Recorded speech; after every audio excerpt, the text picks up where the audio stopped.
I'm sharing the screen. There is a small change in the plan. So I thought of starting off with fast formulas today, but I just spoke to Ravi and he confirmed that he'll be covering the fast formulas in quite detail than what we usually cover as part of a technical training. So we won't be going through the fast formulas. It will be covered in a greater detail by Ravi later on. And we will start off with the UI customizations. So UI customizations, it stands for user interface customizations. So whenever client gets a new ERP cloud instance,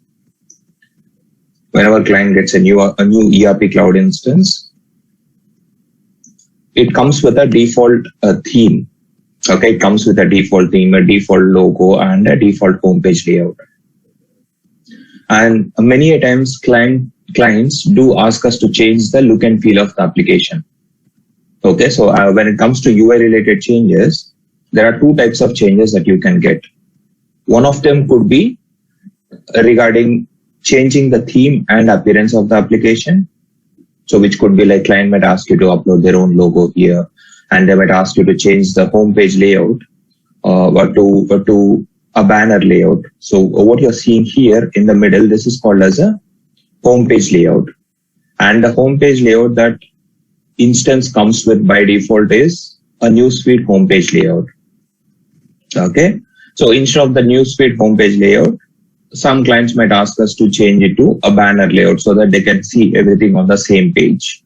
Okay, so you might get such set of changes wherein you might be asked to change the look and feel of the application or theme and appearance of the applications.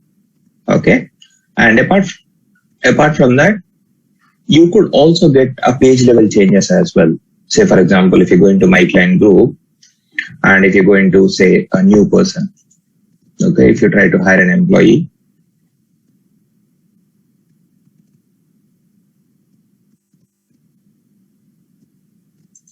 so for example, if you try to hire an employee,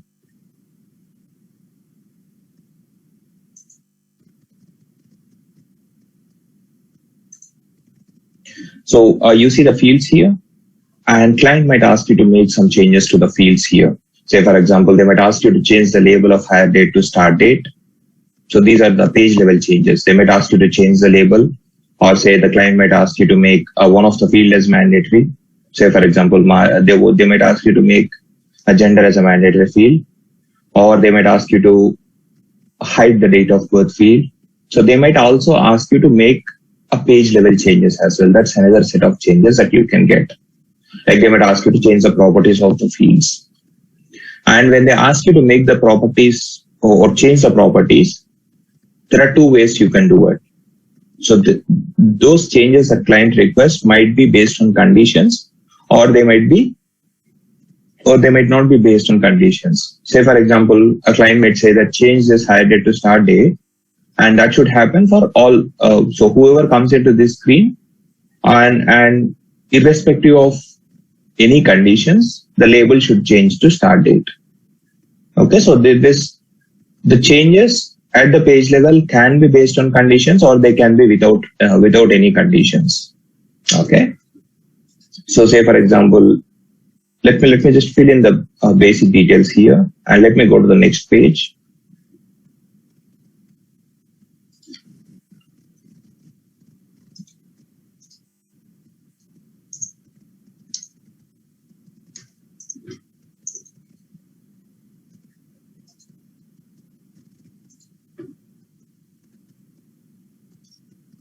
Okay, and if you go to next page, in the second page you capture the address of the employee, and this is where you can probably pick up a postal code, and then address gets defaulted there. So here, if you look at this particular screen, so based on the country you select, the address style will change. And say for example, instead of United States, say if you pick up a different country, say Afghanistan, the address style will change, and the segments that get populated will also change, right? So in scenarios like this, client might also ask you to make some changes based on conditions. Say, for example, he might ask you to make this address line 3 field as mandatory if the country is United States. Say, for example, if the country is selected is United States,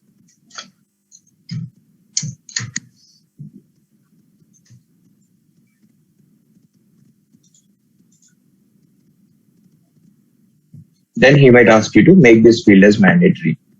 So this is again a page level change, but it is based on condition. So he might ask you to make this field mandatory if the country is United States.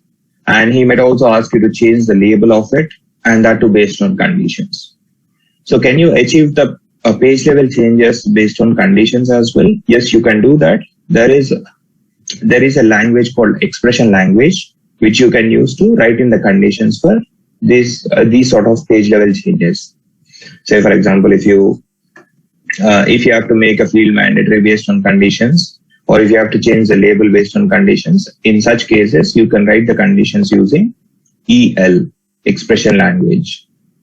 Okay, so we're going to cover all these topics today. So I'll introduce you to Sandbox. What is the Sandbox all about? Whenever you have to change something in the user interface,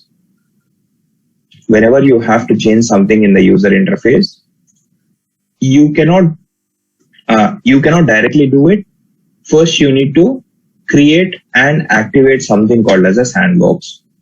Think of it as a box which you need to create and enable. And any change, so only after sandbox creation and activation, you will be able to make any change in the application. Okay, as far as user interface is concerned.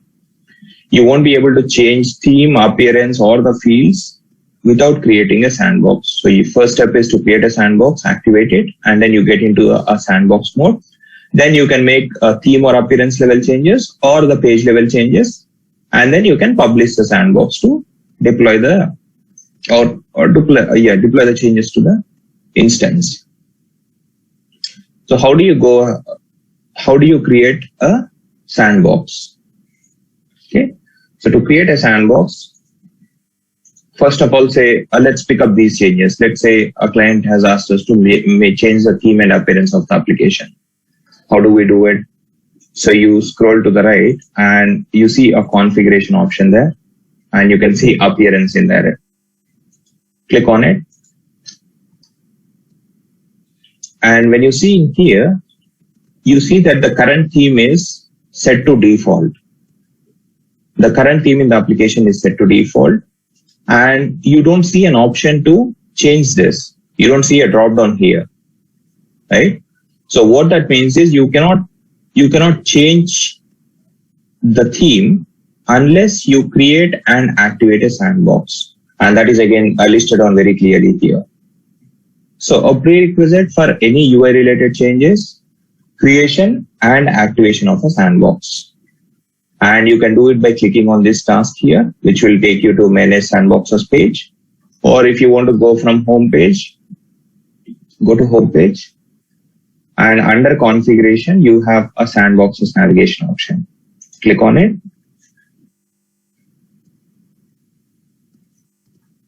And this will, from this page, you can create a sandbox.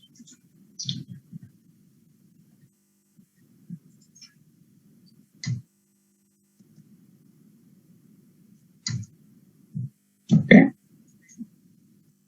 Sandbox. And you can select the appearance. You can select what tools you want to use in this sandbox. So select only the appearance. And you have two options here, create and enter. So if you create, just a sandbox gets created and it will take you into a back page. But if you create and enter, sandbox gets created, and this particular session that you are in at the moment, it will also enter a sandbox mode. So if you click on create and enter,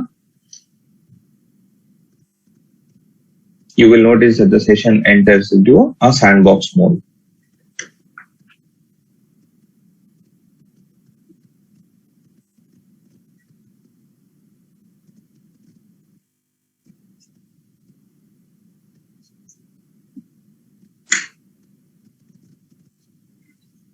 Okay, you can see that session has entered into a sandbox mode now. And this banner indicates that it is in a sandbox mode. And this will enable, since we are in sandbox mode, we will be able to make UI related changes now. And now go back into the appearance tab again. And you see that a drop down appears in the theme section now. And if you click on the drop down, you see a lot of predefined themes available in the application. And apart from that, you can also see some custom changes created by students or others who are practicing in the instance. And the theme that is applied in the instance at the moment is default theme. If you want to change it, you can pick up any other theme here. So say, for example, you want to pick up aquamarine theme. So you select the theme, client will tell you what theme you need to pick up. And when you make especially the theme related changes, you will work very closely with the client. You will probably have a meeting with him and he'll be monitoring the changes, because it's important to get their feedback and plug it back into the application. And once you select the theme, there would be some default options that Oracle has set into this theme, right? So those options will show up here, and you can make certain changes to this. Say, for example, like I said, the home page layout, by default, it will be newsfeed. Newsfeed means you will see a springboard and you will see an arrow mark to navigate to the other modules. Say, for example, if you want to go to tools, you will have to click on the arrow mark 3 or 4 times to go to tools. So for that reason, some clients ask us to change the default home page layout to banner so that all the navigation options appear on the same page itself. So client might ask you to change the theme, and they might also ask you to change the home page layout as well.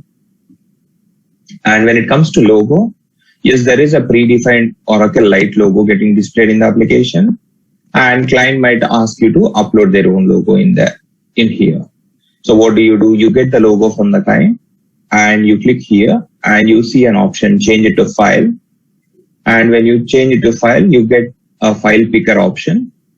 Okay, and you can click on choose file and you can select the file that you want to, or the file that has been shared by client, and you upload it. Okay, and we go back to predefined. It's all about just picking up an image and uploading it there so that it shows up here. And if you scroll down, as you keep making changes to the theme, you will also get a sort of a preview here. So you cannot just change. Yes, you have some general options which will control the color combinations, logo, homepage layout, etc. And if you scroll down, you also have some options that you can control on the navigation icons, pages, and buttons. So if you look at navigation options, they are appearing as an extra large icons. So if you click on it, you can reduce the size as well. Say, for example, you want those icons to appear as a small size. You can change the size of it. And if you look at the icon type, so as you keep making changes here, you will get a preview here. So you click on icon type, change it to solid. And background shape, you can probably change it to circle. So as you make changes to the navigation icons, you will see them appearing here. And yeah, you will try to get the color combinations right, or yeah, you might come up with what you feel is appropriate options for the client, and then you pass it on to the client for testing. So I'll talk about the testing phase in a moment. So you make changes like this on the theme and appearance of the application. And when you're done, what do? You go ahead and apply the changes. And when you click on apply, since you have picked up a seeded theme, so even though you picked up a seeded theme, you made some changes to it, right? The seeded aquamarine theme has come with a newsfeed layout, but you changed it to banner. And there are a few options that you changed in the navigation options, which means you need to save this theme as a custom theme. Otherwise, if Oracle has allowed it to change the seeded themes, then if you want to go back to the seeded theme with original properties given by Oracle, it won't be possible, right? So for that reason, whenever you pick up a seeded theme, and even if you make a small change, application will ask you to save it as a custom theme. So you can say TF15 and you can say Aqua theme. Click OK.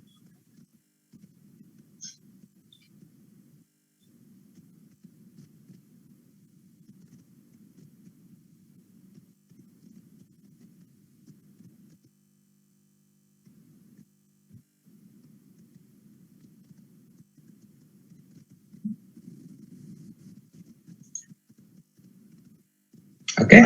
And if you click on the home page now,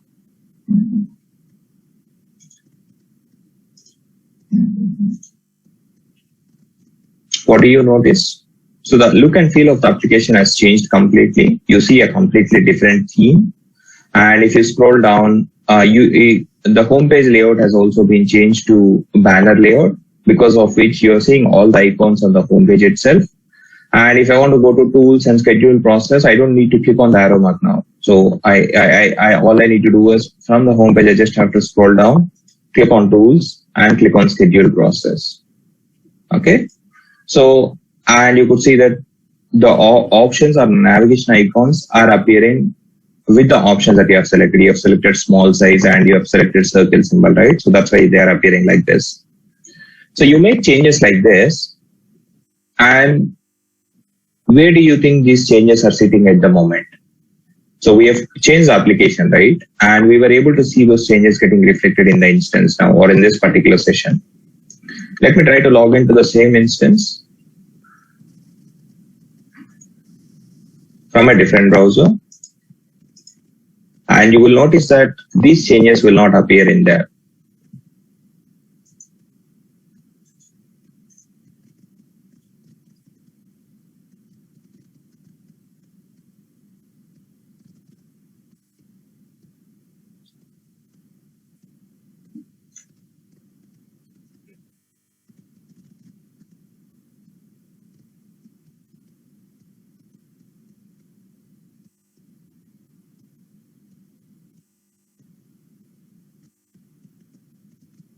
Sorry, I logged in with the same username. Let me log in as a different user.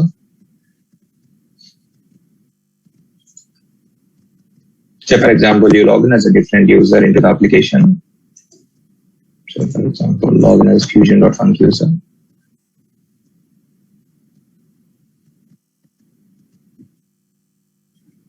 And you go back to home page. And what are you seeing here?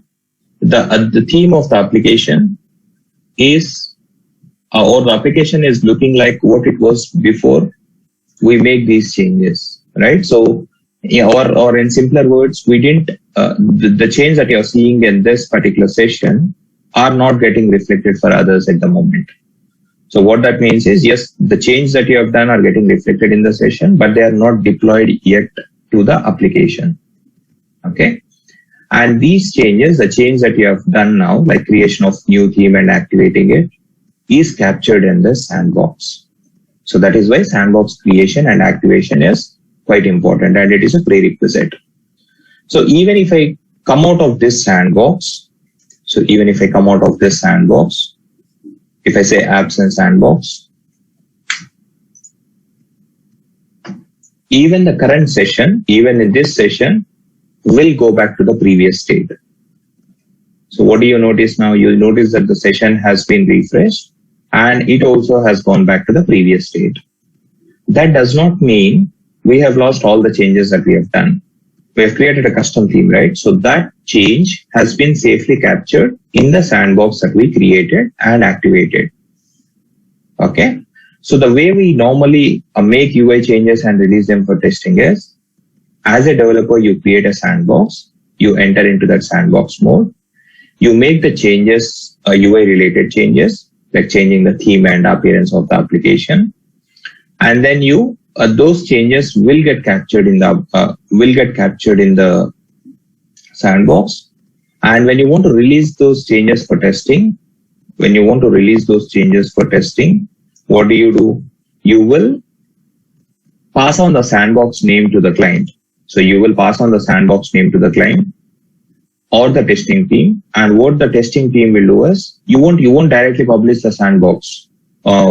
So when you get into a sandbox mode, you will be able to see the changes, but you don't publish the changes to the instance and then ask the team to verify it. Okay. So instead, what you do is you pass on the sandbox name to the client. In this case, what you will say is, yes, I've created the sandbox with all the changes that you have asked for. Please go ahead and verify them. Then what client will do, they will log in. They will log into the application. They will go to configuration. They will go into sandbox page. and they will search for the sandbox that you have told them, and they will click on this button called Enter Sandbox.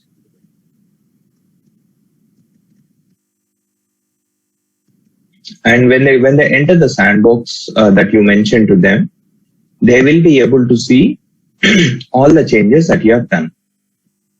Okay, meaning whatever you have done in the instance, that will be visible to the client, and they will client or the testing team, and they will be able to verify. They will confirm, they will verify and confirm whether it is looking fine or not. Say they might also suggest some changes, and in case they suggest some changes, it's an iterative process. So what do? You get into a sandbox mode again, and you make changes again. Say for example, they said that icon should not be small, it should be big, or it should at least be medium. Then what do? You get into a sandbox mode, you go to theme, and you change the icon size. So that way, you will work with a testing team till the time the theme and appearance of the application looks fine. And when it is fine, you will get a go ahead, and that's when you deploy the sandbox to the application. So when client says that yes, the changes that you have done are absolutely fine, please go ahead and deploy them. Then what do? You go to a sandbox, and then you see an option called publish in there. So you go to publish. So you will go ahead and publish the sandbox. It just says that it will take you to a sandbox page from where I can publish it. And in this sandbox page, if you look at the changes that I have done, all we did is created a new theme called TF15 Aqua theme. And there are a few changes that we have done as far as the theme is concerned, right? We have changed some options. So those files have been captured here as changed files. And you have option to publish the sandbox. So when you click on publish, when you hit this button, all the changes that you have done in this theme will be published to the application. And when you click on publish, you get a warning message which says you're going to publish the sandbox, and after it is done, you won't be able to make any further changes in this sandbox. So what that means is, once you publish the sandbox, you will not be able to change anything in that. But instead of this message, or what this message also implies is, if there is something wrong that you have done in this sandbox, you don't have an undo button. Okay, so if you probably change some option to something else by mistake, and you need to revert it. In such cases, after the sandbox is deployed, you don't have an undo option. If you have to correct something, or if you have to change something else again, then you need to create one more sandbox and deploy it. Okay, so that's why you need to be careful while publishing the changes. So that's why when you release the UI changes for testing purpose, you won't publish the sandbox and ask the team to verify it, because once you publish it, it becomes available for everyone. It gets deployed to the application, right? So that's why you won't publish the sandbox until you get a final confirmation. Go ahead and publish it. And once you do this, this is like a final step wherein the changes that you have done in the sandbox gets published to the application. So you will notice the sandbox gets published, and you will also notice that the page gets reloaded. And if you go into the application now, even the current session, it has been reloaded. And what do you see in here? You're seeing a completely new, different look and feel, right? New theme and a new banner layout appearing in the application. But let's say client has changed his mind. He wants to go back to default theme now. What do? If you go to themes, if you go to sandboxes, it will already be in published state. So client has asked you to change the theme from Aqua theme to default again. But if you think you can undo the option, if you think you can undo the sandbox button or sandbox, that option is not available. And it is published, which means you cannot make any changes to this sandbox. And the way you need to change the theme again is you have to follow the same process that you have done for the first time. So you have to go ahead and create a new sandbox, create a new one. And before we make this change, So now this change, the change that we have done has been published to the application, and anybody logs into the application gets to see the change. So if I just sign out and sign in as a different user, okay, I've made this change as fusion.tech user, but I will log into the application as fusion.func user. And you will notice that since we published the sandbox, those changes will be visible even to fusion.func user.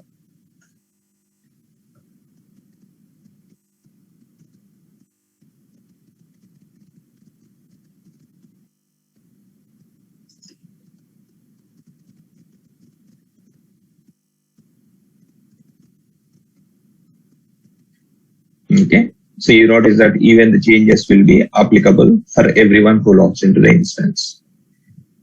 But what do we need to do if you have to revert the change? I need to go back to a default theme. I don't like this theme, or client has changed his mind. How do you do it? It's again the same process. You create a sandbox, pick up a default theme, and then publish it. As simple as that. So if you say TF15,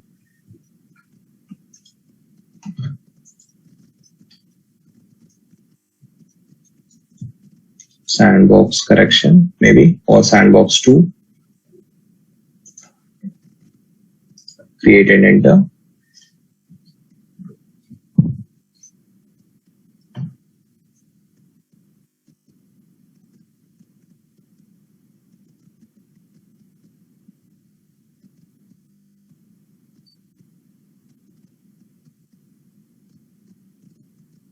Your session goes into a sandbox mode again.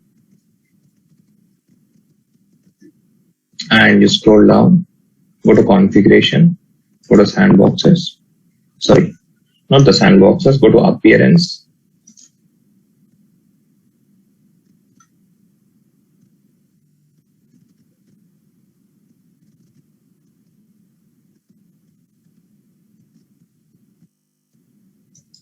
Configuration and click on appearance. And you click on the theme, you will be able to see the theme that's active in the application at the moment, and you can change it to default, and you can click on apply, and you can see TF15 default.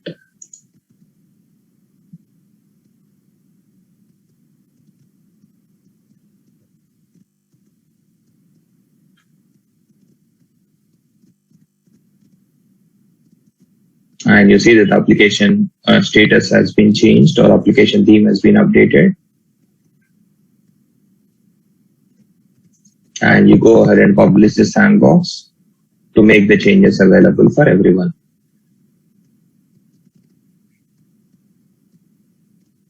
Go ahead and publish it.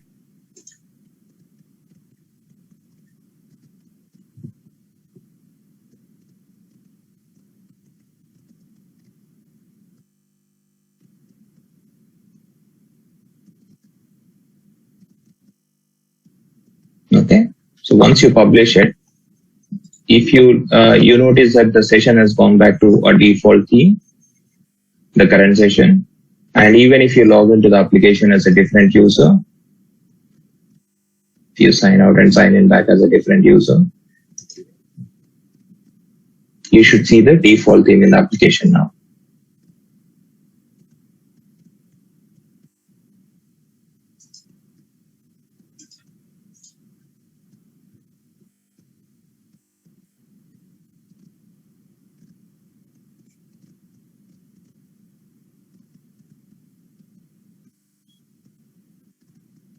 Okay, you can see that the application has gone back to the default theme now. And it's a default theme and a newsfeed homepage layout again, not a banner layout. And if I have to find the tools again, so I have to click on this 4 times to find the tools. But if it's a banner, if I had just scrolled down, I would have found tools easily there. So for that reason, some of the clients do ask us to change the homepage layout to a banner layout. Okay, so this is how you make the appearance related changes. This is how you make theme and appearance related changes in the applications. Okay, and yeah, any questions, guys? Any questions in what we covered so far? Hi, Prasad. Yes, please go ahead. So the sandbox is only used for the appearance and changes on the custom pages, right? Like field changes and enabling some kind of validations. So can we use this for project? Like for example, I am doing some mini project, so I want to make some changes. That changes should not appear to the other until it's migrated to other production. Can that be done through sandbox? The sandbox is a prerequisite for user interface related changes alone, and you cannot use this for any other purpose. Don't think that you create a sandbox. Yeah, you can probably do what do you say? Make certain changes, like let's say for example, if you talk about doing some sort of a project within the application after creating a sandbox, and so it is possible, practically possible, but nobody does it. Sandbox is not used for that particular purpose. Sandbox is used only for user interface related changes. What you said might be possible, but that's not how sandbox is used. Okay? Yeah. No. Then how do you migrate this projects? I mean, from the one dev instance to test instance, right? So do we group? You're talking about migrating the implementation projects? Not. Yeah, it's like a sub project. So let us say I have a sub project. So I want to group my own my changes. When you want to migrate a functional configuration setups or any changes related to a specific project, what you do is in the functional setup manager itself, you have something called as configuration package. So if you go to setup and maintenance, there is an option to create an implementation project, and there is an option to create a configuration package based on implementation project. So if you click on this, you can create implementation project and you can do your setups using that project. And once you're done with the setups with that project, if you want to migrate the setups that you have done or a few tasks that you have performed as part of that project, if you want to migrate them to our next instance, you can create a configuration package and migrate it. Okay. So these are some things that will be covered in a functional setup manager session. So are my changes can be visible to other users until it migrated to some other instances?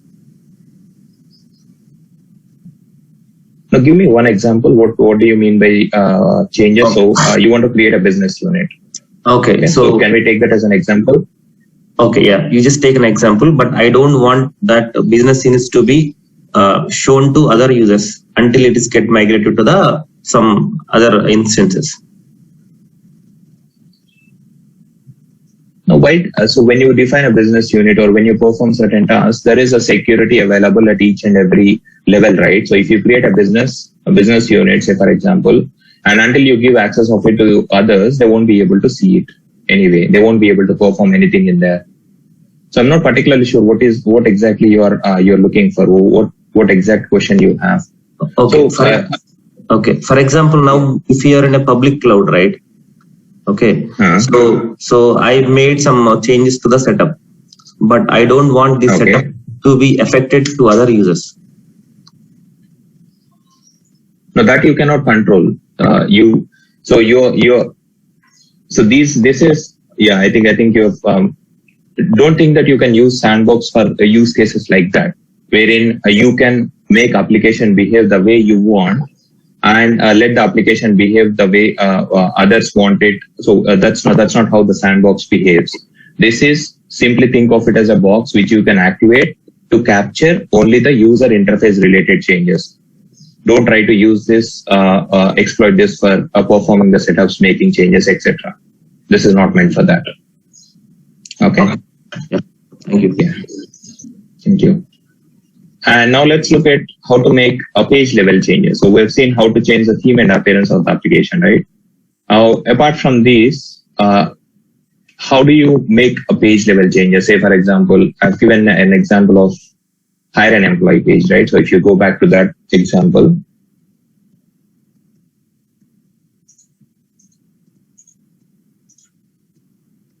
go to my client group. and you click on new person.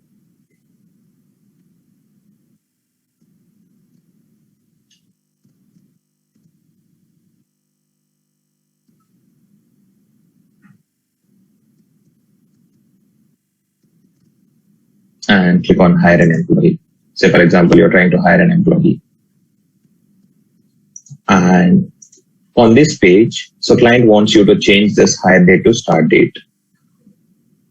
Okay, so they want you to change the label of this field, and they also want to make one of the fields as mandatory fields. So how do you make the page related changes? Again, the approach is same. First thing you need to do is create a sandbox. So you can use this quick navigation option to go back to manage sandboxes page. So you cancel this.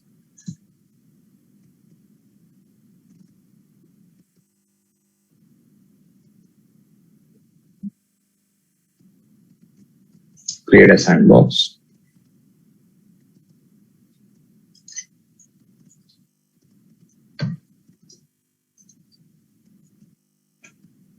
And you can select the options. You can probably select all of them.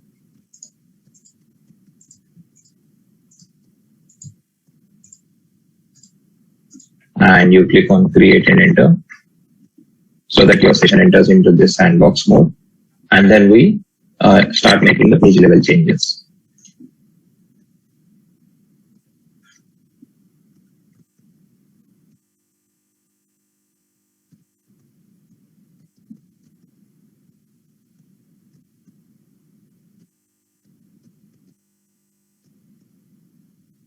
Yeah, we are in sandbox mode now. Go back to the page where you want to make a change. New person.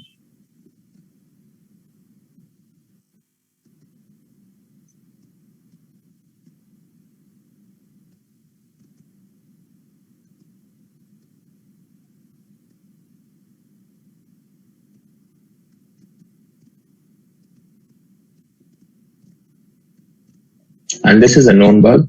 So first time when you navigate to hire an employee page, you might not see any items. So all you have to do is just go back and come back in again. You will see a list appearing again. So just click on new person and click on hire an employee.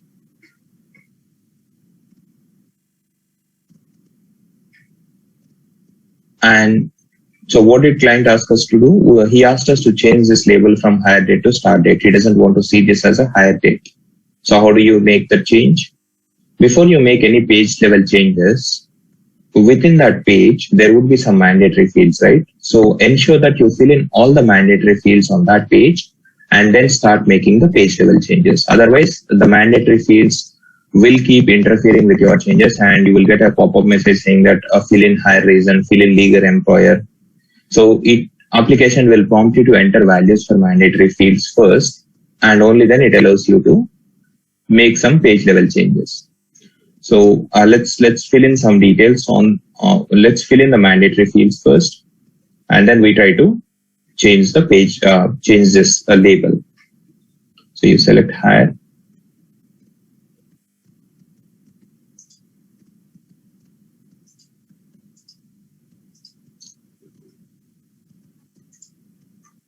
And select the legal employer. You can select your manufacturing. Pick up a number.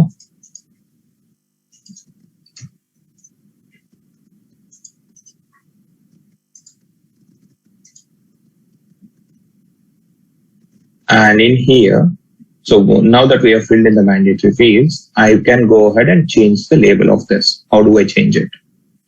So you click on this username, click on the username drop down, and you will be able to see edit pages option in there. Under administration, you see edit pages option. You click on it.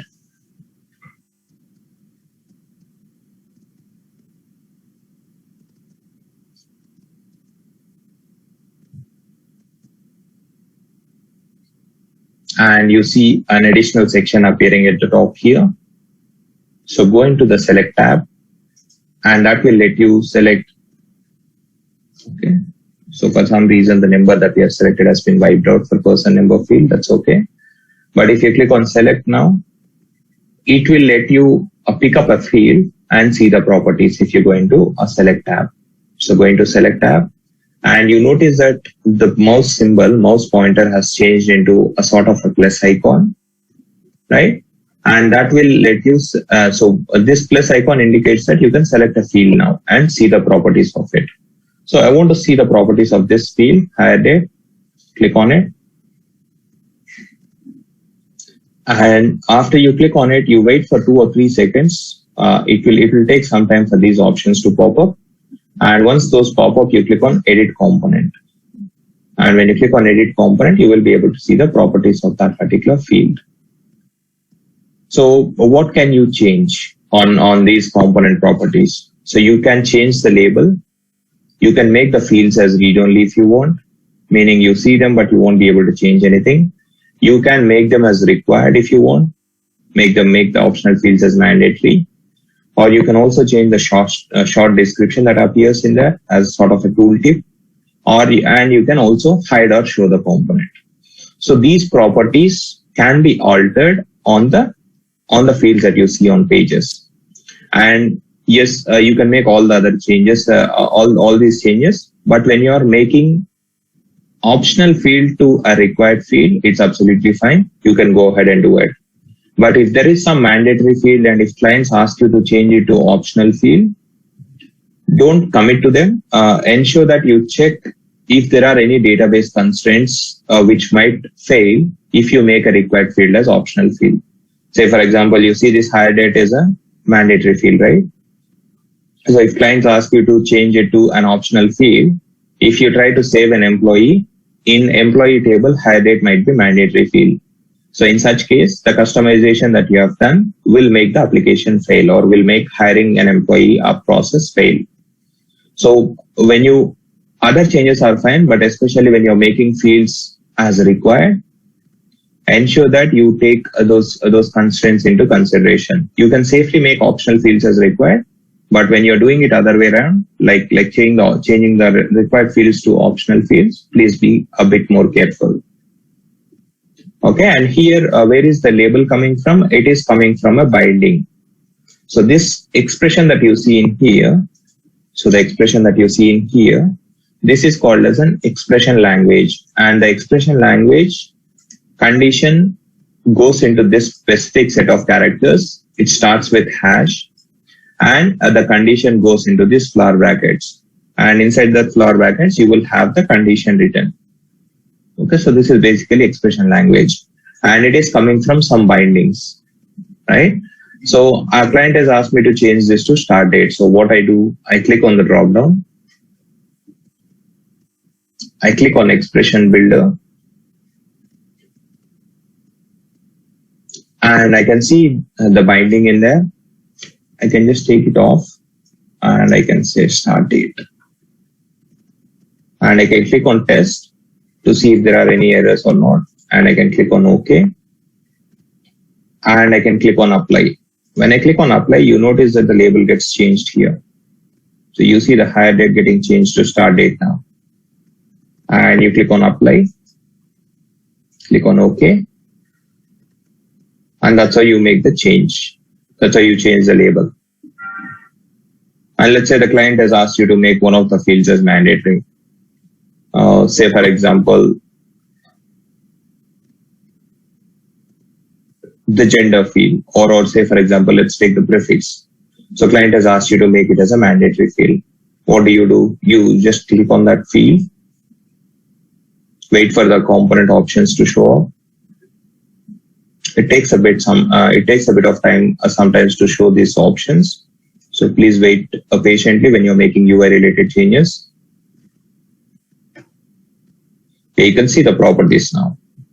And you can see that it is not whether to make this field as required. Application is determining it based on some conditions here. Okay. So client said that it has to be mandatory always. So what do you do in such case? You click on the expression builder.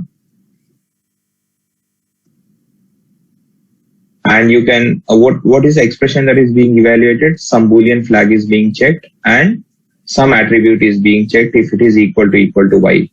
And when you have multiple conditions, you can use logical operators as well. So in expression language, yes, expression language goes into this set of characters. You can have not just one condition, but you can have multiple conditions, and you can, if you have multiple conditions, you can link them with and symbol, or you can link them with or symbol like this. And all I want to do here is I need to make this prefix field mandatory. So the way it works is the expression that you type in here. So we are currently on the required checkbox of prefix field. So you can either enter a value, which is either a true or a false Boolean value, or you can enter an expression which will be evaluated, and the result of expression will determine whether the prefix should be mandatory field or an optional field. So earlier there was an expression, right, when we came in first. So there is this expression which is evaluated, and since this expression is evaluating to false, prefix is remaining as an optional field. But I want to make it as a mandatory field. So what do? I type in a Boolean value, I say true. So this is like making a prefix mandatory always. So if you want to make it based on conditions, I'll show you in a while. That is the next set of changes where I'll show you how to write expression language conditions and make a fields or change properties of the fields based on conditions. For now, let's try to make the field mandatory for all the scenarios. So just make it as true. Click on test to see if it is a valid value. Click OK. And you notice that since it is true, you could see that it has been a tick now. And if you click on apply, sometimes you might not see the change getting reflected immediately here. So what you can do is click on OK. And you close this.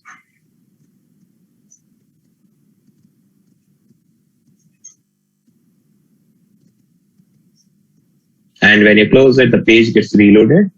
And what do you see in there? You see that the prefix has become mandatory now. Okay. So this is how you change the properties of the fields. Like this is how you change the label and make the fields mandatory, but you can explore other options as well, like hiding the fields or making them optional, etc. Okay. But when we made these changes, we have made them without any conditions, right? So whenever you come into hire an employee page, you will see the label getting displayed as start date. But let's say client wants you to make some page level changes based on conditions. Okay, say for example, let's go to the next page.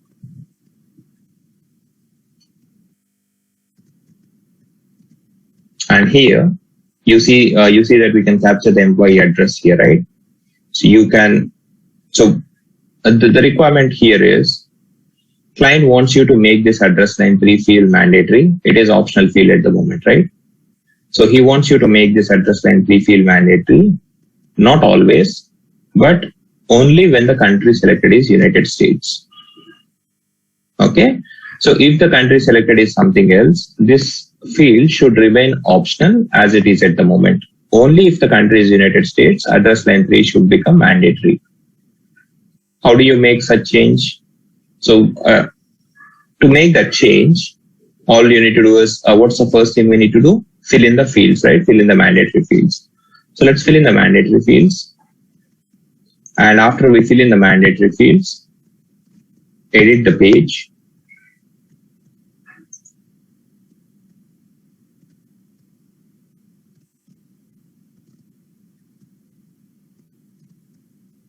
And what do I need to do? On address line 3, I need to write a condition. Okay, I cannot just say, I cannot go to required box of address line 3 and I cannot type in true. Because if I do it, it makes address line 3 field mandatory for all the countries, right? But I want to write in a condition there, which if evaluates to true, address line 3 should become mandatory. And what should I write in that condition? I should write a condition in expression language, and in expression language conditions needs to go into this set of characters. So it starts with hash and you open and close a flower bracket, and inside the flower bracket you write in an expression. And what do I need to write in here? I need to basically check if country equal to United States, basically, right? That is what client has told me. And for this country, if you just type in country, application will not be able to understand. Here you need to pass the binding of this country. So this country field will have a binding, right? So that value you will verify here, and you will compare if it is equal to United States. And when will this condition become true? Only when the value selected is United States for the country. Okay, so to get the binding of the country, go to select field.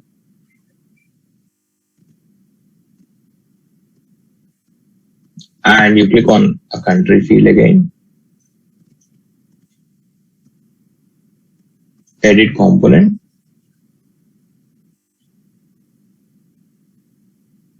And if you go to required field,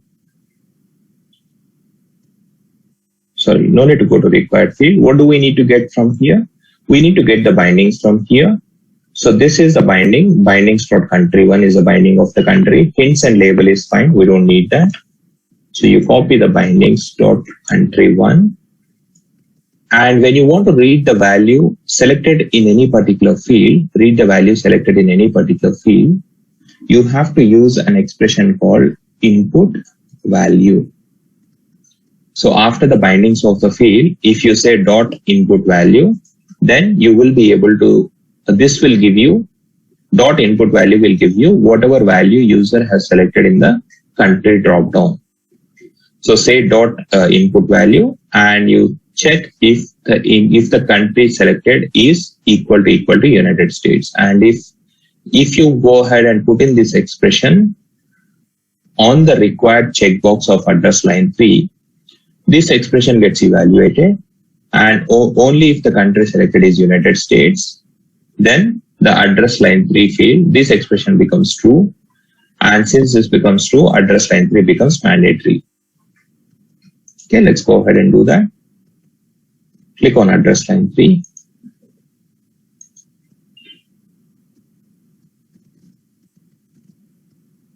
Edit component.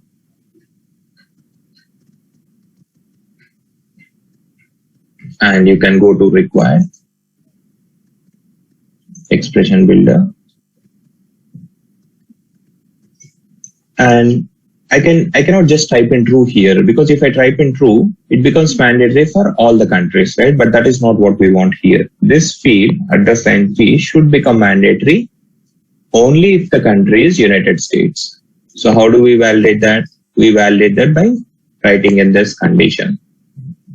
We check if the country dot input value equal to United States. Let me just validate the condition once.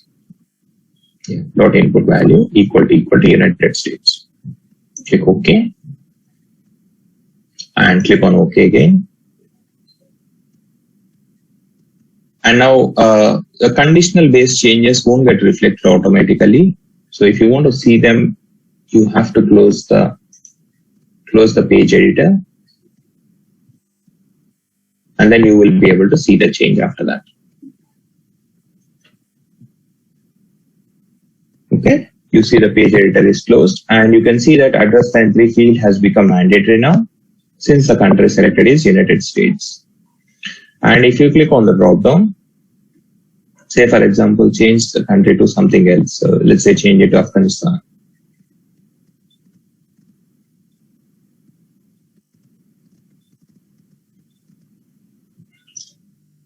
You see address line 3 is optional field now. So this is how you make a conditional changes using expression language. But let's say how to change the label. Well, let's see one more use case. Okay, say for example, if the country is United States,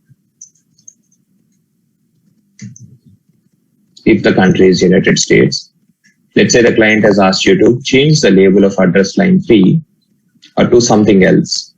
Or to keep it simple, what we say is change the label to US address line 3 if the country selected is United States. Otherwise display it as non-US address line 3.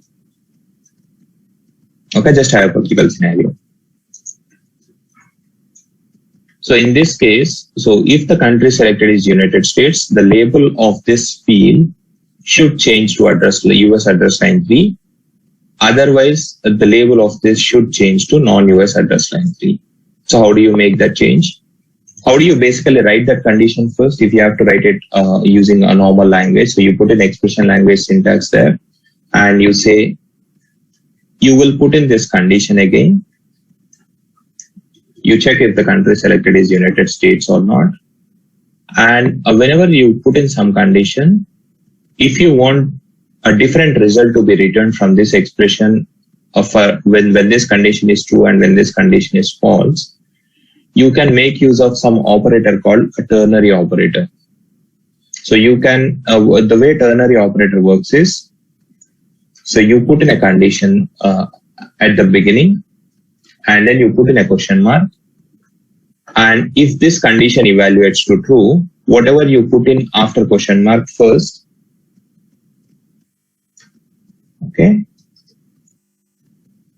So if this condition that you have written here, if it becomes true, if you use the ternary operator, if the condition becomes true, ABC will be written from this expression. If this condition is false, DEF will be written from this expression. Okay, so that's how the ternary operator works. So in this case, I need to change the label to US address line 3 if the country is United States, and I need to change it to non-US address line 3 if this condition is not satisfied. So I can make use of ternary operator syntax for this, right? So I can put in a question mark, and when this condition is satisfied, use US address line 3 as a label. Otherwise, use non-US address line 3 as a label. Or if client asks you to leave it as is, leave it as address line 3, you can remove this as well for other countries. Or put it as non-US address line 3 just to see the change. Okay, copy this binding. Let me just verify the condition once. Yeah. And where are you going to put this condition in? Let's fill in the fields again, mandatory fields. And go to the edit page option.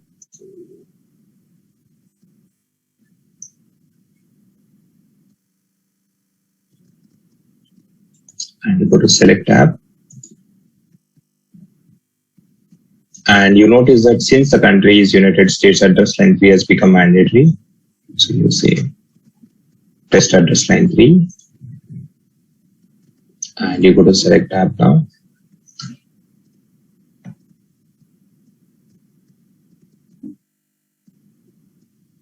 Okay. And in here, go to address line 3 again, address line 3 field.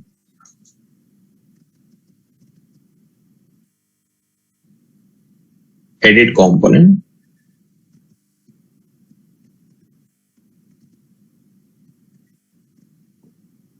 And you can go to what do you want to change? I want to change the label based on the country that is selected. So I go to label, expression builder, and I'm going to plug in this condition wherein I check if the country selected is United States. And if it is United States, use this as a label, US address line 3. If this condition false, turns out to be false, a condition after the colon will be used, or the value that you have put after colon will be used. And non-US address line 3 will be used as a label. Click OK.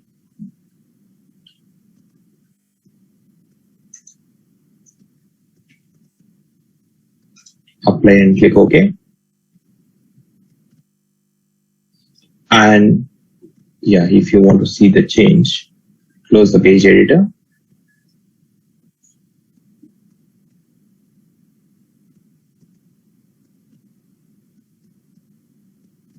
And you see that the label is now changed to US address line 3. And since the country selected is United States, you could see that address line 3 field is mandatory and the label is also changed to US address line 3. And if you click on the drop down, if you change it to Afghanistan, you will notice that address line 3 becomes optional field and the label also changes to non-US address line 3. So this field is optional now, and you can also see the label change. Okay.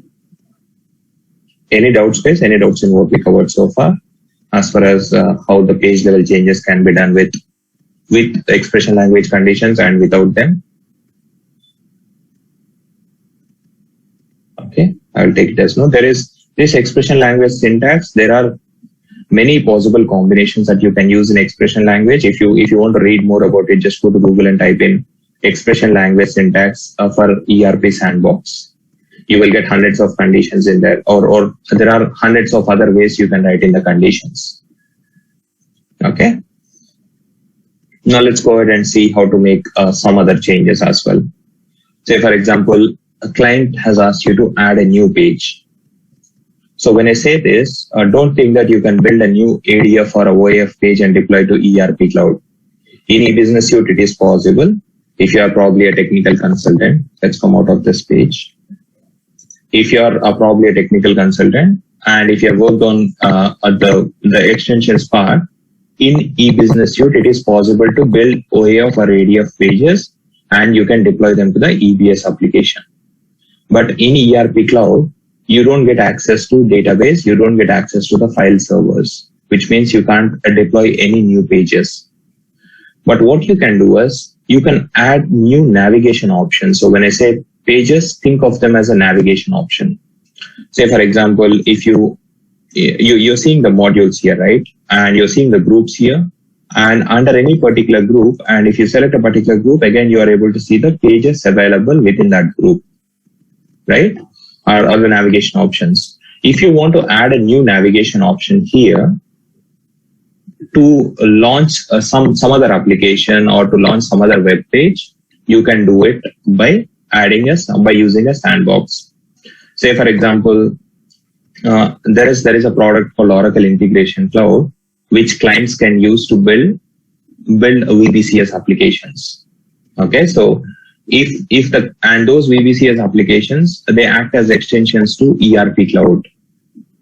And if clients want to use that or access that VBCS application that was built in, you can add a quick navigation option like this, like what you see in here. These are the VBCS applications built in. And if you click on the navigation option, it will go ahead and launch the web application that was built for a client purpose. So it will ask you to sign in because it's different. It's an application that uses a different IDCS application. Okay, so you need to sign in to the OIC.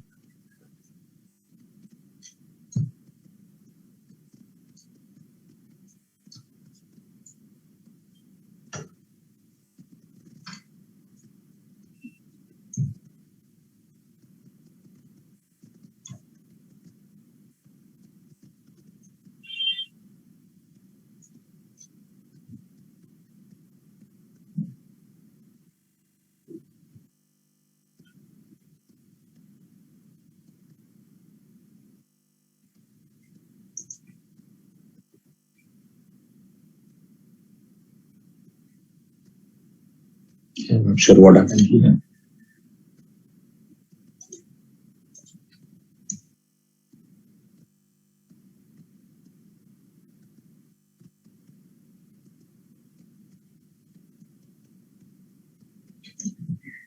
Okay, you will notice that the other application that was built as an extension to ERP would be launched, and clients might be able to perform some related action in the different application. So yes, you can quickly add navigation options to other applications extensions that are built, or you can also add navigation options to link up to other documentation pages or other on-premise applications. So you can add in new pages like this. So how do you add in a new page? So you might argue this. You argue that this is only as good as bookmarking. Yeah, but some clients do prefer this option. Like they tend to navigate. They ask us to add in a new navigation options, and they would like to access it to navigate to those pages. Okay, and how do you add a new navigation option here or a new page? So if you have to add a new page under tools, what you have to do is, again, the process is same. You go back into configuration and there is something called a structure. Click on it and that will show you the groups and pages available under each group. And you can go ahead and add a new page under tools group. So you will be able to see these groups. So these are the groups and you see that there is a tools group available here.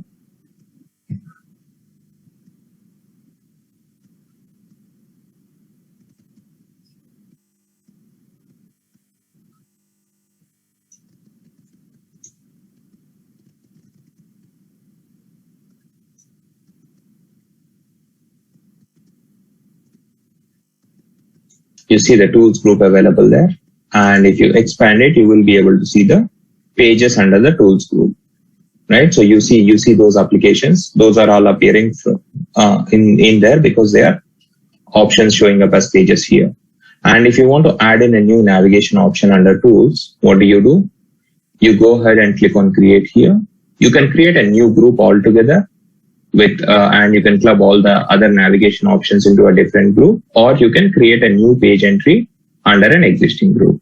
Both options are possible. And you click on create page entry.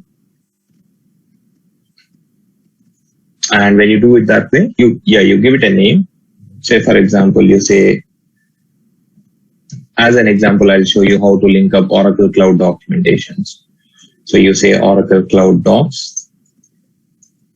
And you select an icon. It's mandatory.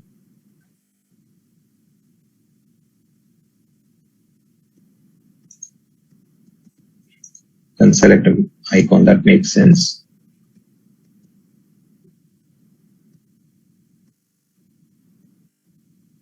And you can control whether you want this page to be displayed on Navigator and Springboard. Springboard is the middle area. Navigator is this. Do you want this new navigation option to appear under Navigator? Yes. Under Springboard? Yes or no. And you can select that link type, change it to static URL, and you can copy and plug in the URL there, the client documentation or the cloud documentation URL. So copy it and paste in the URL there and click on save and close.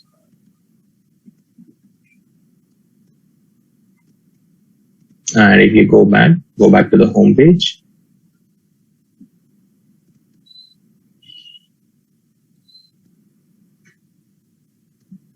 If you go to tools now, you should be able to see that additional navigation option now. If you go to tools,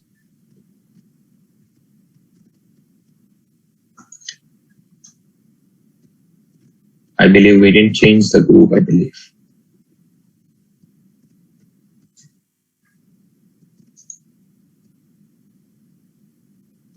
Okay.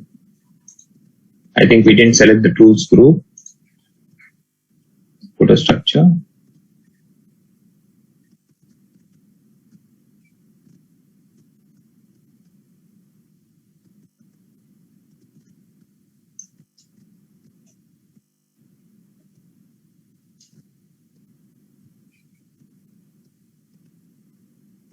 So when you create a page, where does it, so in which group does it get created? It gets created at a top level, which is why it is not appearing under tools.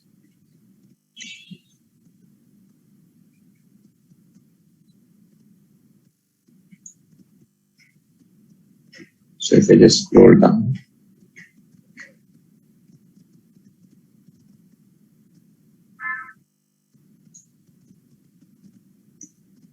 you will be able to see your page. All we have to do is edit it, and yeah, you see this page. This is the one that we added. It got added at the top level by default.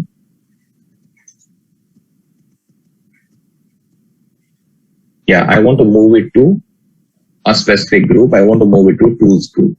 So I select tools and the page gets moved to the tools group now. And if you go back to home page, if you go to tools, you should be able to see the new navigation option.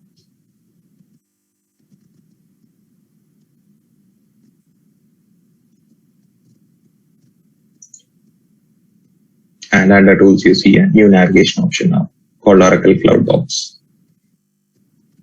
Okay.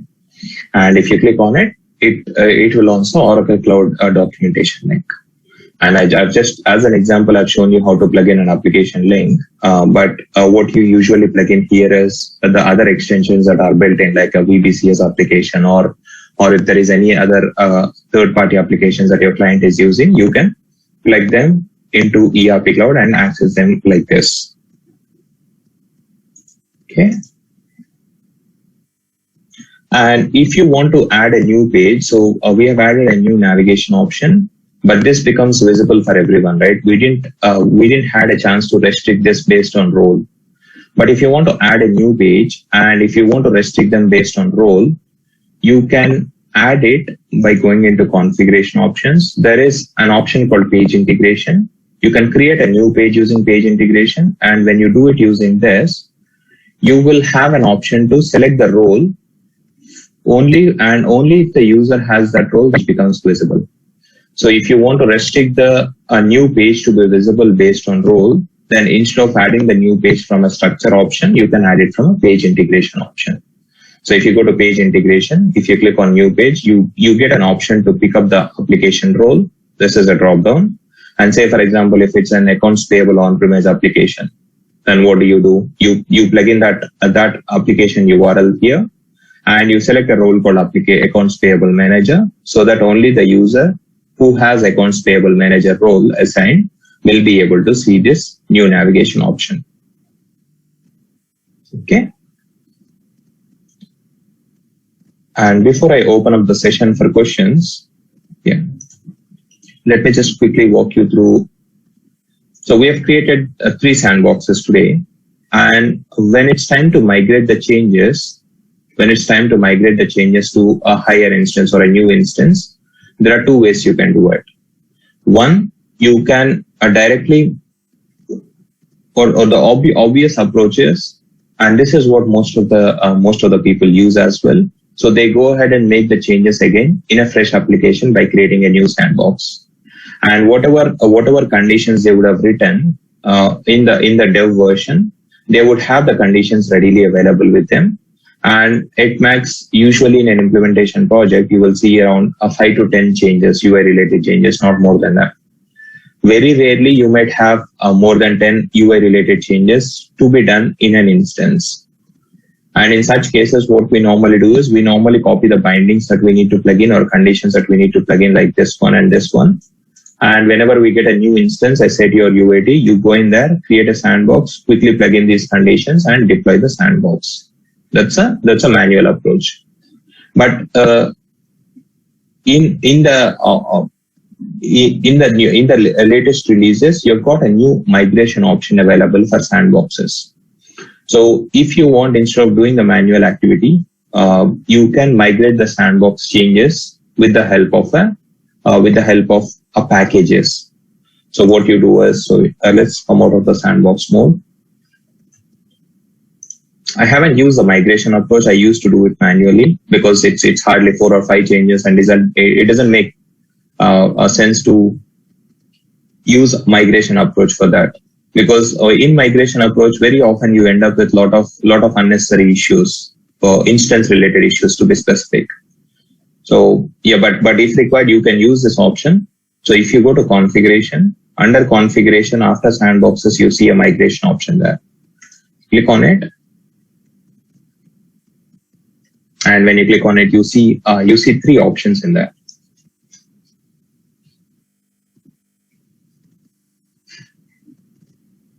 Okay, you see 3 options in here. 2 of the actions you will perform in the dev instance. So in the dev instance, what do? You set up a target instance, instance to which you want to migrate the sandbox related changes. You set up a target instance by clicking on this button. So you perform this step and this step in the dev instance. First, you set up a target instance. And don't think that when you set up a target instance, automatically the changes will get pushed to this instance. This is not like creating a pipeline for the changes to be pushed. Based on this current environment URL, application will try to determine certain determines certain properties that it needs to include in a sandbox file or in the migration set. Okay, so don't think that when you're setting up a target URL here, if you set up SAT URL or UAT URL, don't think that when you create a migration set, changes get pushed automatically to this instance. So this is like just letting the dev instance know the instance version or few other instance related details about the SAT or UAT instance. So you set up a higher instance URL here, and then you go ahead and create a migration set. And what do? You go to the create migration set, and yes, the current instance of target instance is not mapped. That's why you're seeing this error. And what do? You create a new migration set here. You create an outgoing migration set. You select the sandbox based on which you want to create a migration set. And once it is completed, you have an option to download the migration set here. So if you click on the download button, you will be able to see download the migration set or a package that is downloaded or generated. Okay, so you see a jar file getting downloaded. And you go to, and what do you need to do after that? You need to go to a target instance, SAT or UAT. You will log into there, and you will use the incoming option in there.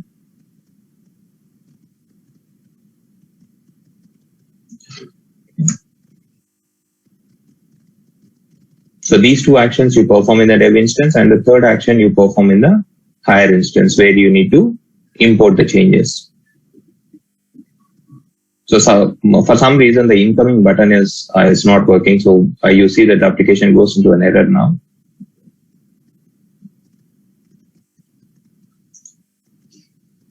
Let me open up the application again from here. And what do you do? Say, for example, you need to load it into this instance. So think of it as an ECPP test instance.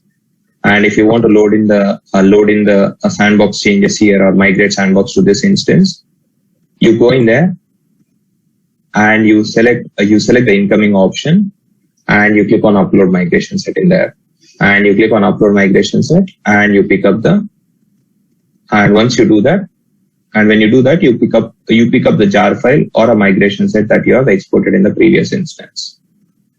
And that way, changes get migrated from source instance to the target instance. Okay. Any questions, guys? Any questions as far as a sandbox or UI related changes are concerned?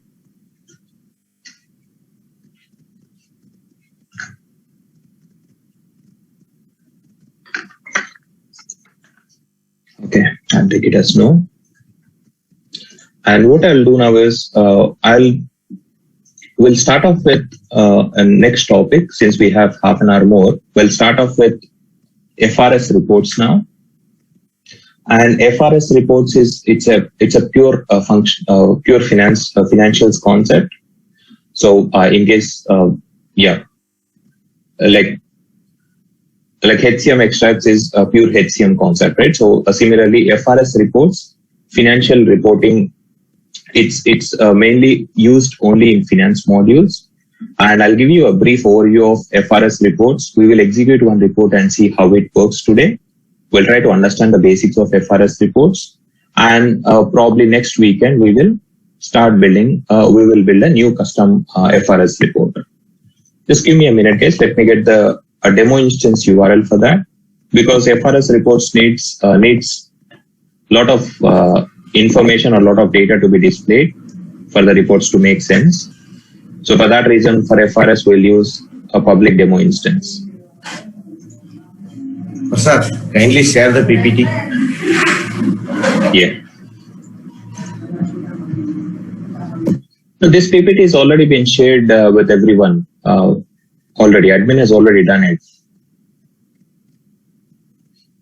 So you would have received one code pack with all the PPTs that I am using in these sessions, in the technical training sessions for you guys. But yesterday I sent a mail, but still I have not received. That's why I'm asking. Yeah. Okay. To the admin.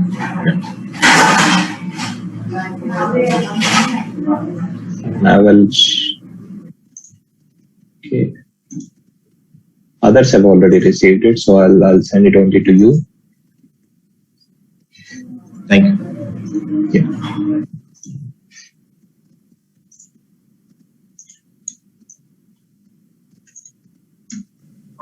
Just give me a minute, guys. I'm sharing the PPT. Kumar, if you want those files, drop me your email address. I'll forward it to you.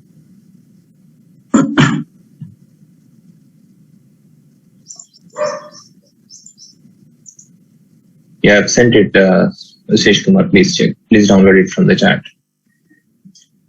Okay. And yeah, let me get the demo instance URL, guys. Just give me a minute. I'll get the demo instance URL and I will start the FRS topic in a moment.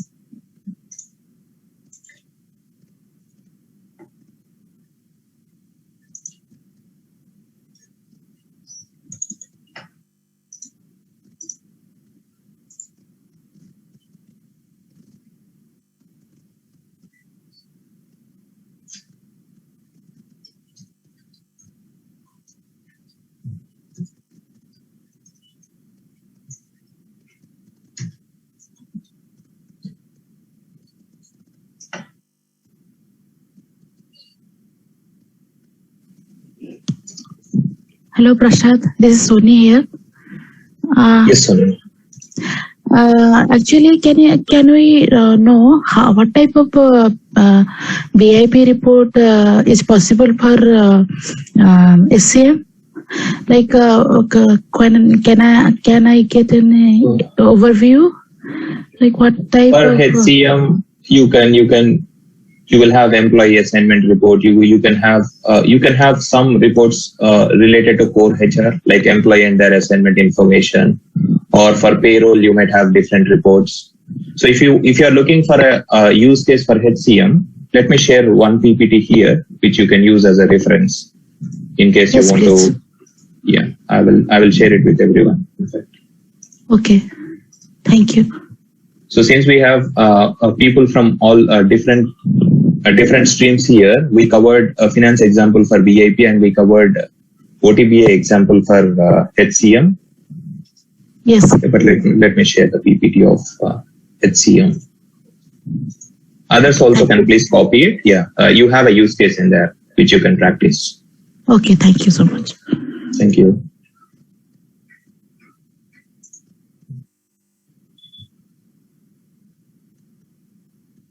Just give me 2 more minutes, guys. I'm getting the login.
Yeah, I've got the credentials, guys. I'm pinging it to everyone in the chat. So we're going to use this public cloud URL to explore the financial reporting center concept or financial reporting studio report concept. So let me go ahead and share my screen back. As I mentioned earlier, this is a pure financials concept. So if you are HCM and if you are not interested, you can feel free to drop off or you can stay. It's up to you. So these FRC reports, what you can use or what you can build with this financial reporting center available in ERP cloud or available in financials cloud. You can build the financial live statements like say a trial balance report or a cash flow report or income statement report. So if you want to build a financial live statements in ERP cloud, you can do it with the help of a financial reporting center. This is an exclusive reporting option available only in the financials module in Fusion applications. So how do you access it? The way you access it is, as I mentioned, we will log into it, log into the public cloud instance.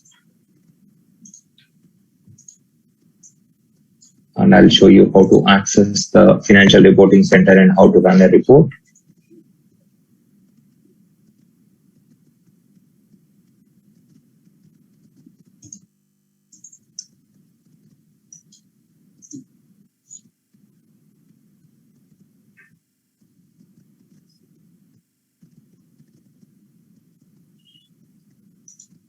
So how do you access? Okay. Sorry, just one change here. So we won't be logging in as Casey.Brown. Casey.Brown is a system administrator. Instead, we will be logging in as Anita.Kennedy, who is a user who has got a GL access. So we need, this user has got a GL access or required access to build FRS reports, to run and build FRS reports. So this user basically has general accountant role. So we'll be logging in as Anita.Kennedy instead of Casey.Brown. Casey.Brown is a system administrator. Anita.Kennedy is a CFO user, but the password will remain same. For any user, the password is same. So let's just go ahead and sign out and sign in back as Anita.Kennedy, who is a financials user.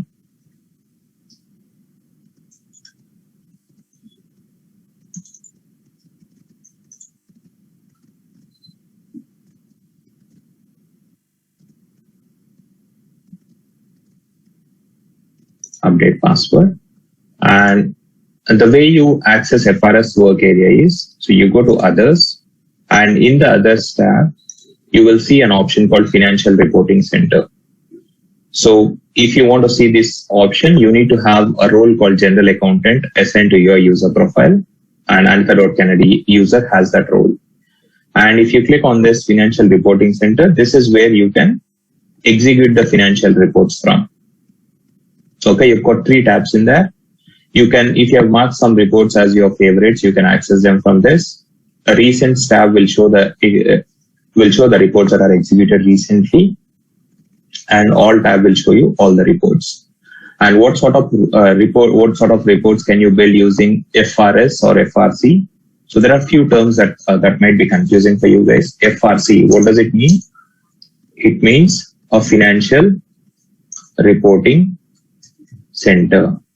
FRS, what does it mean? It means a financial reporting studio, which is basically a software used to build FRS reports. So some people call it FRS reports, some people call it FRC reports. Okay.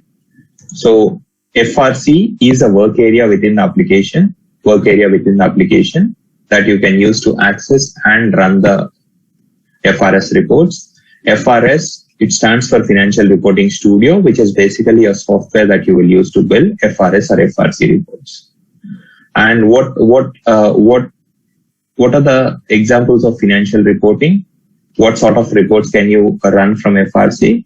You can run all the financial live statements here. So you can run USA financial highlights, USA income statement, balance sheets, the journal reports, trial balance reports. So all sort of financial live statements can be executed from here. And as Oracle has given a lot of seeded FRS reports. Okay, say for example, if you look at this USA income statement report or USA balance sheet report, these are the reports that Oracle has given by default. So when clients get a new application, there will be these reports by default. Okay, so what we do today is we will run one of the seeded report given by Oracle. Like say for example, we pick up USA balance sheet report and we execute it. And when we execute it, and we look at the output. And in the FRS reports, there are quite a few options that you need to understand. Okay, so there are a few points very specific to FRS reports. I'll try to explain them with the help of a seeded report. Okay, so what we do is we run this report and we try to understand the output. And the way we understand the output is we will try to open this report using the FRS software. So what we do is I'll show you first how to download the software and install it. And after we install that software, we will open this particular report definition. So this report would have been created by Oracle and uploaded to reports and analytics work area. So we try to open that report definition, and we'll keep it open in FRS software, and we will run this report. We'll see the output, and we will compare the output with the report definition to understand how Oracle achieved each and every feature you see on the report. Okay. So first of all, before we execute the report, where can you download this software from? I said FRS is a software that you use to build FRS reports, right? So you can download this software from this option. So you click on the task ribbon, you click on Open Workspace for Financials.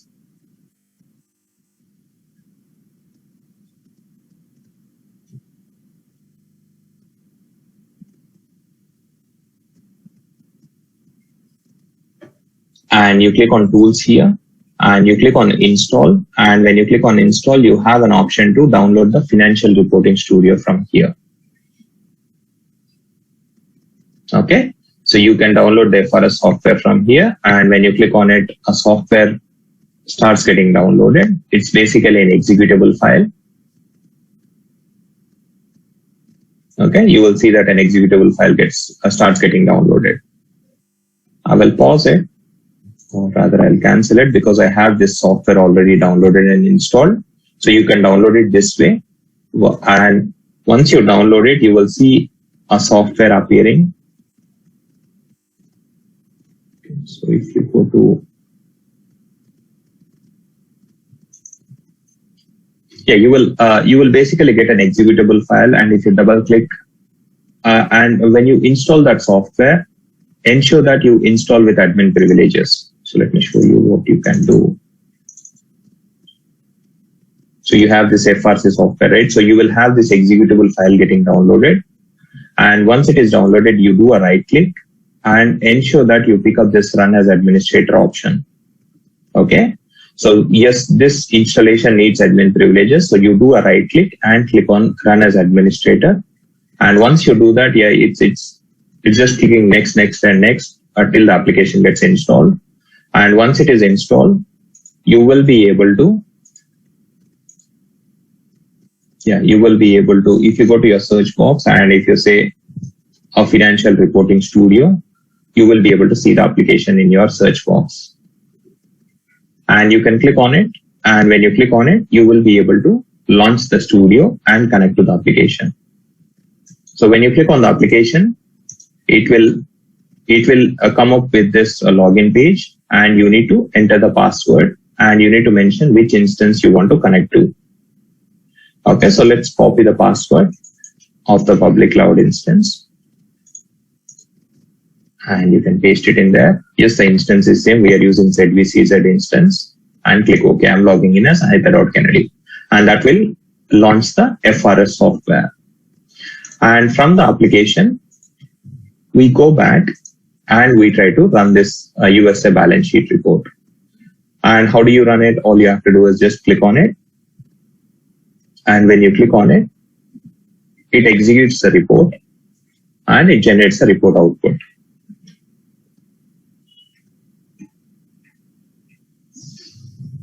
You should see a prompt in a while. So for FRS reports, you can configure a prompt like this, wherein you can ask the user running the report, you can ask him to select what company balances he want to view. Say the USA balance sheet report, it's a financial report, right?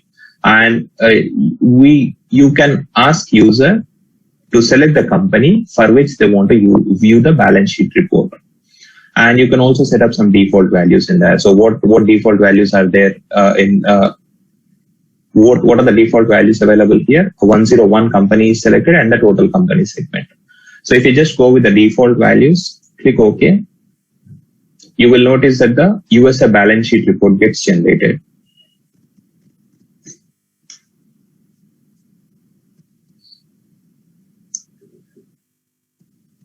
Okay, so you see the balance sheet report output getting generated. So first things first.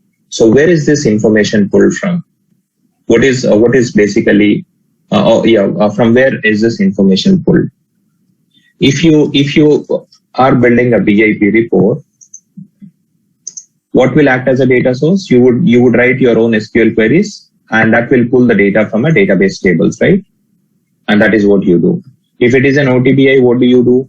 You will pick up a subject area and you will pick up the dimensions and the attributes, right? Subject areas, dimensions, and attributes. Similarly, but in here, FRS reports in specific, or FRS reports or SmartView also works the same way, which we'll cover in the next weekend session. So these financial statements will use something called as Essbase Cube as a data source. Okay, so what is Essbase Cube? Every Essbase Cube, it's a multi-dimensional cube, which stores the GL balances. Okay, so every GL cloud instance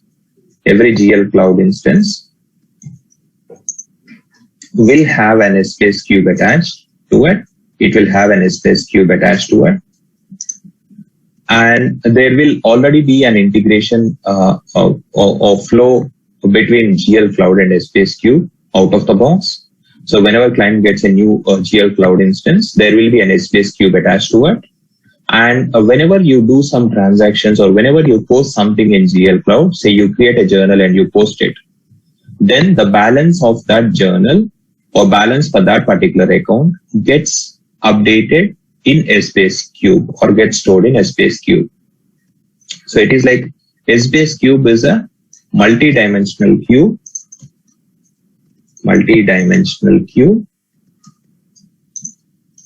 which stores GL balances, okay, which stores a real-time GL balances, to be precise. Okay, so Essbase Cube is a multi-dimensional cube which stores GL balances in real time. So whenever you post something in GL, the balance gets automatically updated in Essbase Cube. And in the Essbase Cube, how are the balances maintained? The balances will be maintained with the help of multiple dimensions in there. So what are dimensions? The dimensions are nothing but whatever options you are seeing here. So in a GL module, there will be an accounting flex field structure configured, right? And in the accounting flex field structure, there will be segments enabled. So some clients will enable 6 segments, some clients will enable 8 segments, right? So those segments will be configured as dimensions in a Essbase Cube by default. You don't need to do anything. Automatically information will flow. And apart from those dimensions that you have configured in the accounting key flex field, like what are the segments that you have in that you will usually have in accounting flex field? You will have the account segment. You will have cost center. You will have line of business. You will have product. You will have intercompany, right? So all these dimensions of the accounting key flex field or all the segments of accounting key flex field will appear as dimensions in Essbase Cube. But apart from those dimensions that come from accounting key flex field, there could be some additional dimensions as well, like accounting period, ledger, currency, and a balance type, etc. So in short, if it's confusing, just think of Essbase Cube as a box which stores a GL balances in real time. And when you build an FRS report, when you build and run an FRS report or a SmartView report, you will be pulling balances from Essbase Cube. And the benefit with this is it's a multi-dimensional reporting cube, which will help you to get the balance that you need in a real quick time, because the balance is stored in the perspective of multiple dimensions. So it becomes quite easy to pull the balance and display it. Okay. So what is the data source for FRS or a SmartView reports? Essbase Cube. Right? So when we ran this report, USA balance sheet report, it generated output here, right? So this output has been generated from Essbase Cube. And to understand this report, what we do is, let's try to open the same report, USA balance sheet report, from a FRS software.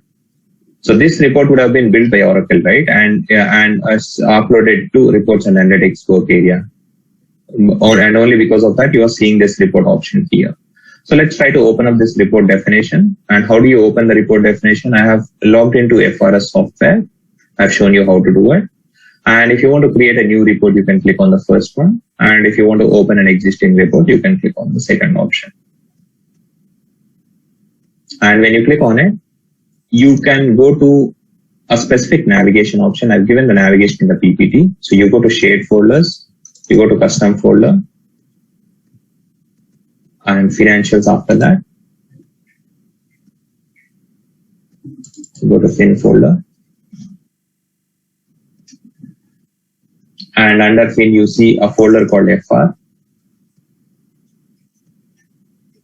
FR stands for financial reporting. And in here, you will be able to see all the financial reports. So what report did we execute just now? We executed USA balance sheet report, right? We executed USA balance sheet report. So let's open this report definition. So here we have a USA balance sheet report output generated, right? And we are trying to open up this report definition to understand how Oracle has built this report. So just give it a moment. And before we do the like-to-like comparison between the let's let the report load, and then I'll explain.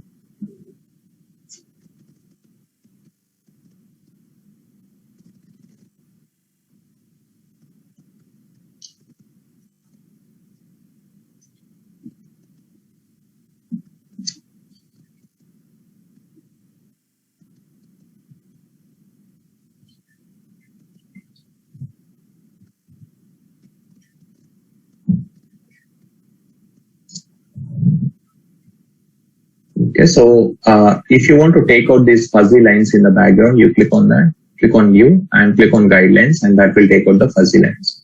So if you look at the report, how Oracle has built this is, yes, in FRS report, you can have your own logo, you can have a report heading. But if you look at the main section of your report, this is the main section of the report. And this is called as a grid or a table. And a grid or a table forms the main section of the report. And in a grid or in a table, what do you have? You have rows and columns, right? And those rows and columns are configured to display the balances or to display the report output. And if you look at this report, it is a balance sheet report. And what sections you will usually have on a balance sheet report? You will have assets and you will have liabilities and equity balances. So if you look at the report on a high level, you have asset section, and you have some current assets, and you have a long-term assets, and you have a total asset section, and the balances are getting displayed there.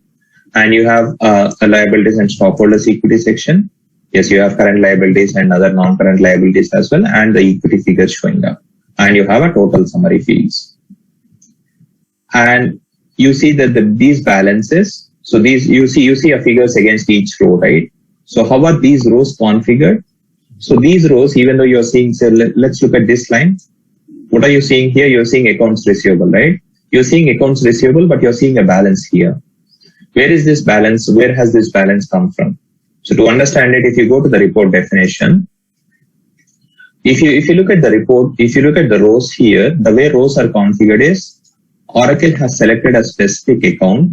So say, for example, for accounts receivable account is 12,000. You don't need to know it. When you get a specification for the report, they will mention what are the accounts for each and every line or a section. So accounts receivable account is 12,000. So what Oracle did is it has selected 12,000 account number on the report definition. But it becomes difficult for user to identify what 12,000 is, right? So to make it easy, so a balance of 12,000 account number is being pulled from SPSQ and it is displayed here. But if you, instead of two accounts receivable, if you print 12,000, it might create some confusion, right? User might not know what 12,000 account number means.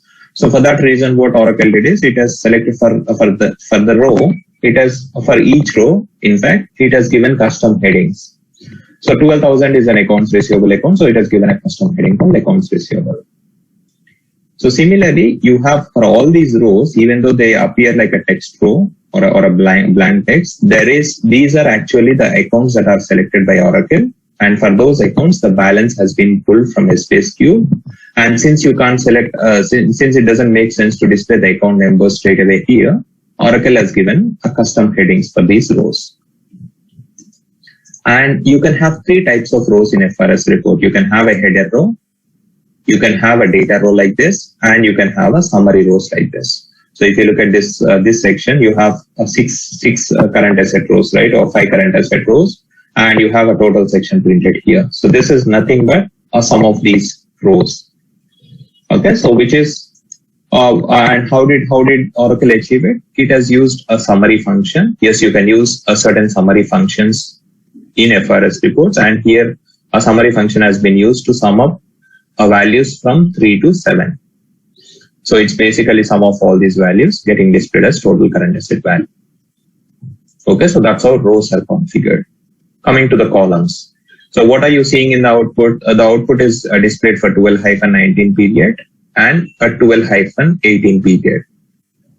So first of all, when we ran this report, we didn't select any accounting period, right? Then where did this 12-19 come from? This is coming from point of view. So the point of view, this is again a new concept that you need to understand in FRS reports. As I mentioned, in Space Cube, you have multiple dimensions, right? So you can add those multiple dimensions as a point of views in your FRS report.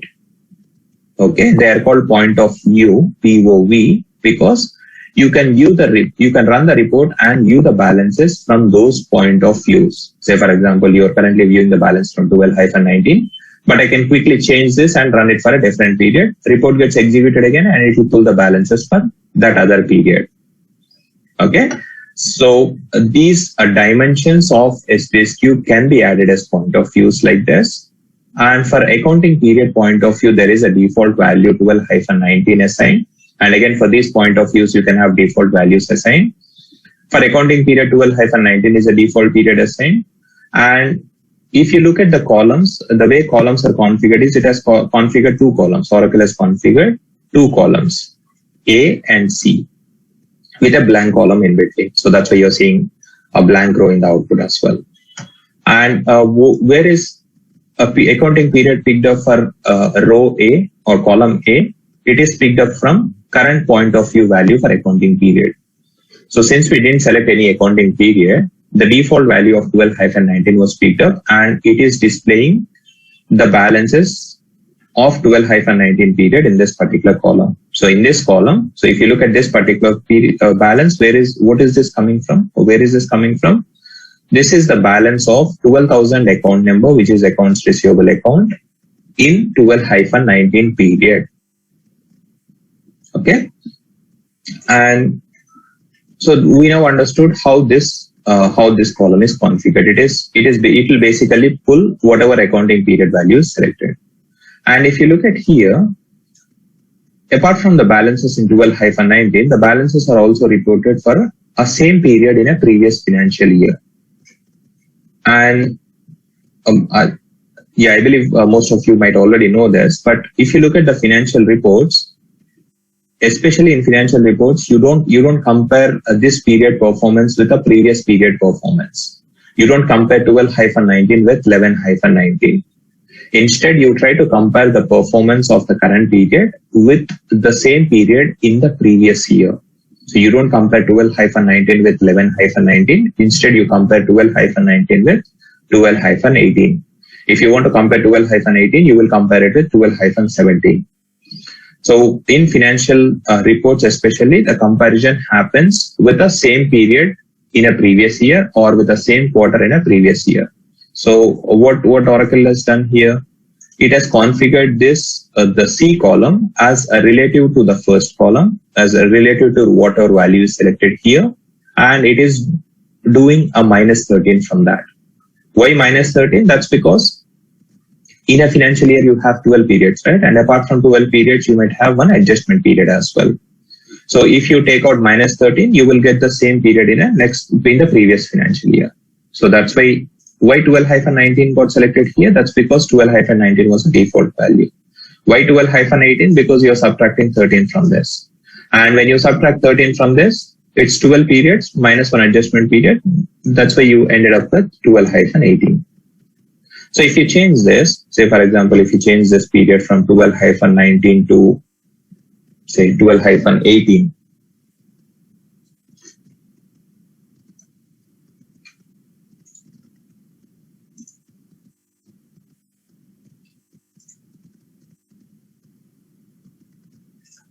let's take Q4, 12-18.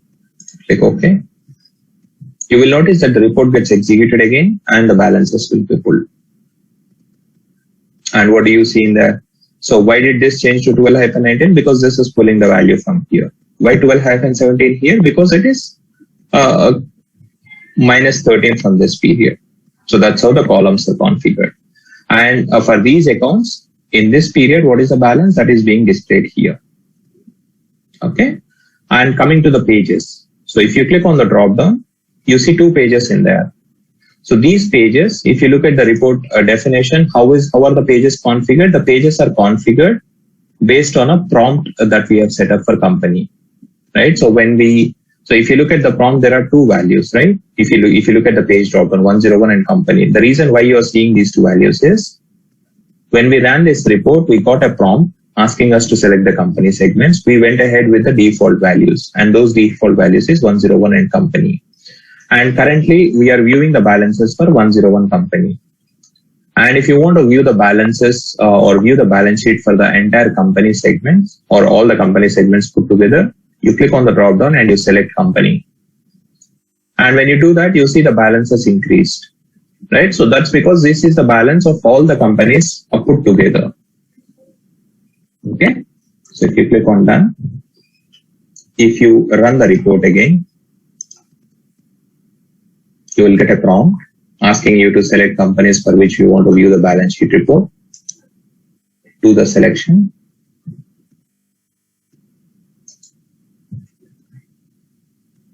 You can select. Yeah, you can probably select 102 as well, and you can add it. Currently, there are 2 values by default, and I've added 102 as well now, just to show you what difference it makes. So we have 3 values selected for company, 101, 102, and the total company segment. Click OK. And in the dropdown, you should see 3 values now. So you will be able to see 101 company and the 102. So what you can do is you can configure the pages as a prompt, and we'll see how to do it. Not just this one. All the features that I'm explaining now, we will see how to exactly plug them into a custom report. We're going to create a new custom report, which is as complex as this one that you are seeing on screen in the Saturday session. Okay, I'll show you how to create a report from scratch using all the features that we have just seen. Okay. Any questions, guys? Any questions about the FRS overview or hopefully I've tried to explain the things that you need to know before you build a new FRS report. If you have any doubts, please let me know.